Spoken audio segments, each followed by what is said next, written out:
A paz do Senhor, meus irmãos do grupo Amigos da Bíblia. Hoje é o dia 20. Nós estamos lendo o Novo Testamento em 90 dias e hoje vamos encerrar aqui o Evangelho de Marcos, falando sobre os capítulos 15 e 16. Nesse capítulo 15, Jesus é chamado de Rei 6 vezes, nos versículos 2, 9, 12, 18, 26 e 32. Os líderes judeus sabiam que uma acusação religiosa não faria Pilatos condenar Jesus. Por isso criaram uma acusação política. Jesus afirmou ser rei e, além disso, era uma ameaça à paz da terra e à autoridade de Roma. Essas foram as acusações que eles levaram até as autoridades romanas. Do versículo 1 até o 15, nós temos o julgamento do rei. No início da manhã, o Sinédrio reuniu-se uma segunda vez e considerou Jesus culpado de blasfêmia e, por isso, merecedor da pena de morte. Levítico 24 e 26. Todavia, apenas Roma podia condenar um criminoso à morte. Portanto, o conselho precisava da cooperação de Pôncio Pilatos. Os principais sacerdotes acusaram Jesus repetidas vezes diante de Pilatos. Pilatos, como defensor dos direitos do povo, deveria examinar os fatos e decidir fundamentado na verdade. Todavia, ele estava mais interessado em ter paz que na verdade. Por isso, fez uma proposta atraente para a multidão, para que a multidão escolhesse entre Jesus ou Barrabás. Por justiça, Barrabás devia morrer, porque ele era um assassino condenado. Do versículo 16 até o 20, nós temos o escárnio para com o rei. Jesus dissera aos discípulos que os gentios escarneceriam dele, conforme está no capítulo 10, versículo 34 de Marcos. E suas palavras provaram ser verdade. Os soldados romanos se divertiram com a ideia de haver um rei judeu. Mais uma vez cumpriu-se a profecia, Isaías 50, versículo 6, 52 e 14 de Isaías, Isaías 53, versículo 5 e Salmo 69, verso 7. Do versículo 21 até o 41, nós temos a crucificação do rei. Jesus iniciou o caminho para o Gólgota, carregando sua cruz. Contudo, no caminho, os soldados romanos tiraram-na dele e obrigaram Simão a carregá-la. No versículo 21, a palavra obrigaram dá a ideia de recrutar para o serviço público, e os soldados tinham direito legal para fazerem isso. Quando Marcos escreveu seu evangelho, seus leitores conheciam Simão Cirineu como o pai de Alexandre e Rufo. Está lá no versículo 21 de Marcos 15. Eles eram homens muito conhecidos da igreja. Paulo também cita isso em Romanos 16, versículo 13. A experiência humilhante de Simão Cirineu levou à conversão, bem como a conversão de sua família. O vinho misturado com mirra que ofereceram a Jesus tinha a finalidade de diminuir a dor, mas ele recusou essa bebida. Ele suportou totalmente o sofrimento pelos nossos pecados. Por volta das 9 horas, Jesus foi crucificado, versículo 25, junto com 2 ladrões, cumprindo aí Isaías 53, versículo 12, e relatado por Lucas no capítulo 22, versículo 37. Os soldados, sem saber, cumpriram a profecia de Salmos 22, versículo 18, quando jogaram sortes pelas vestes de Jesus. No momento em que o homem fazia o seu pior, Deus estava no controle e realizava o seu propósito.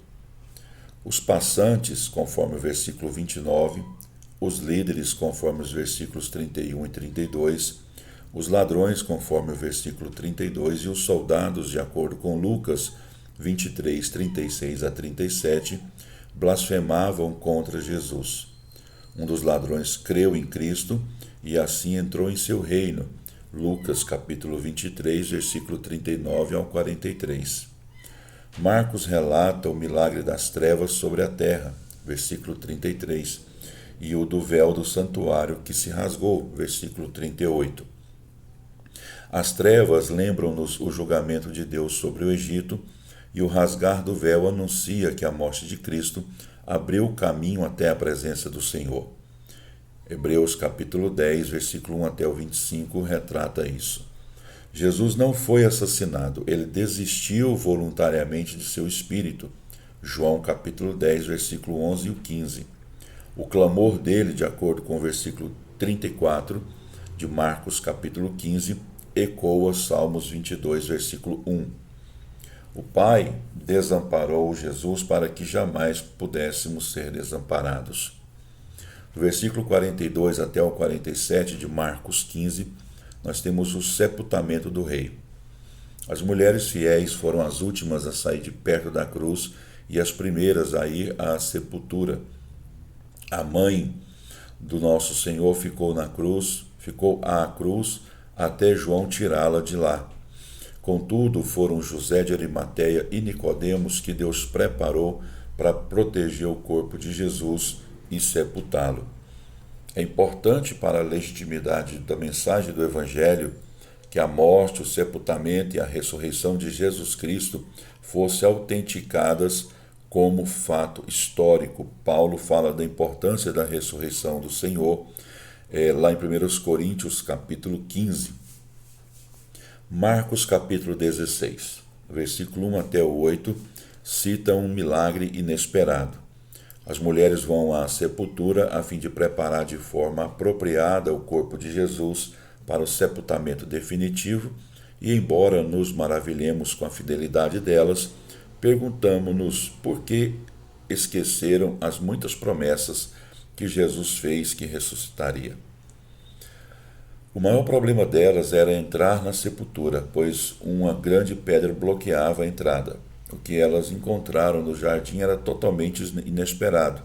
A pedra fora afastada, o corpo sumira e um mensageiro esperava para contar-lhes as boas novas da ressurreição do Senhor. Não era suficiente que elas fossem testemunhas do fato. Elas tinham que ser embaixadoras e contar a notícia aos outros. O anjo disse uma palavra de encorajamento para Pedro e uma orientação para os outros discípulos, versículo 7 de Marcos 16. Elas contaram aos discípulos, mas eles duvidaram do que ouviam, e Pedro e João examinaram a sepultura aberta, conforme está lá em João capítulo 20, versículo 1 até o 10, e Lucas capítulo 24, versículo 12. Do versículo 9 até o 14 de Marcos 16, nós temos aqui uma mensagem inacreditável. Essa seção enfatiza a descrença dos próprios discípulos de Cristo quando se confrontam com a ressurreição de Jesus. Os discípulos se acharam tristes e choraram, em vez de estarem regozijando e louvando a Deus.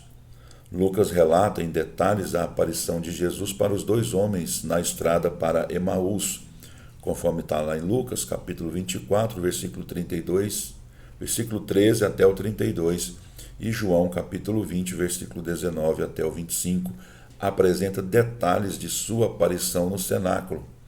Era uma igreja que chorava em vez de testemunhar, porque eles não acreditavam realmente que seu mestre estivesse vivo. O milagre de sua ressurreição corpórea é importante para a mensagem do Evangelho e é a motivação para que o povo de Deus testemunhe e sirva. Do versículo 15 até o 18, nós temos um mandato ilimitado.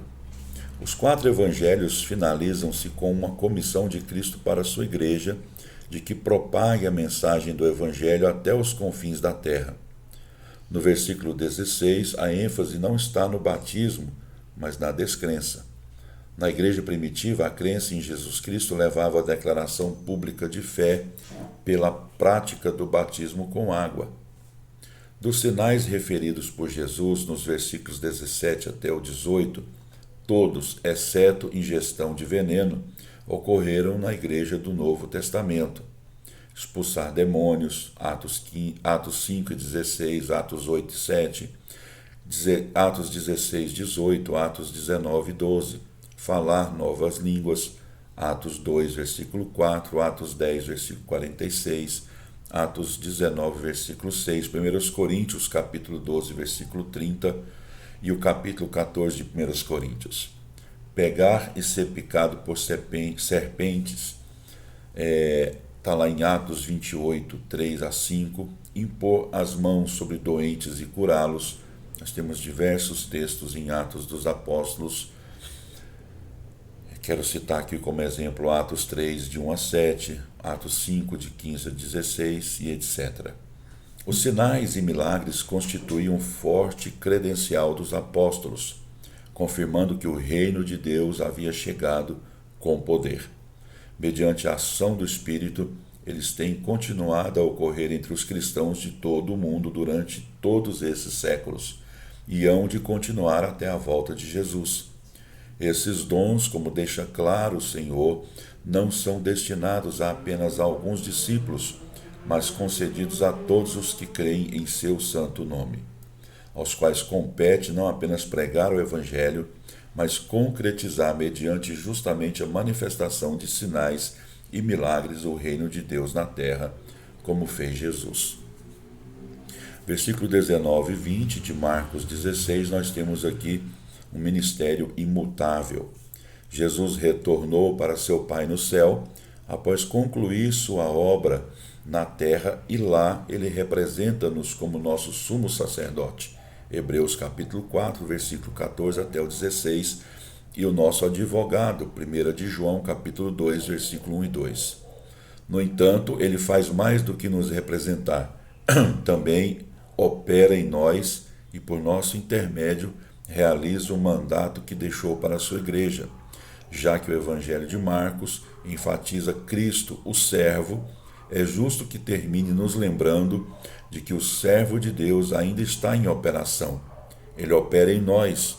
Hebreus capítulo 13, versículo 20 e 21, Filipenses capítulo 2, versículo 12 e 13. Opera conosco, de acordo com Marcos 16 e o versículo 20, e para nós, de acordo com Romanos capítulo 8 e 28. Ele opera pelo poder do seu Espírito, se permitirmos que ele opere por nosso intermédio, se permitirmos que sejamos ferramentas dele para que ele possa continuar a mensagem do seu reino na terra.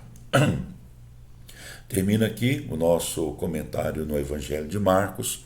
Até o próximo vídeo, quando começaremos a comentar acerca do Evangelho de Lucas. Lembrando que os nossos comentários são baseados no comentário bíblico WERSB. Deus abençoe sua vida e até o próximo vídeo.